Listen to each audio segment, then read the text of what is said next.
Sahiplenince erkek tutuşu.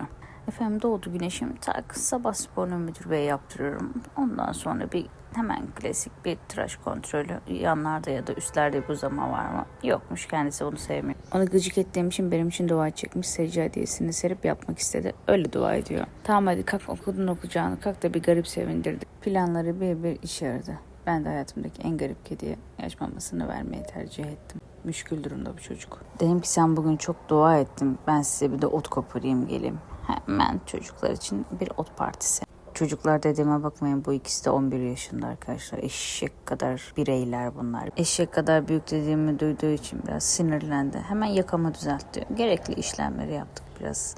Yaka takıntısı var paşamızın da.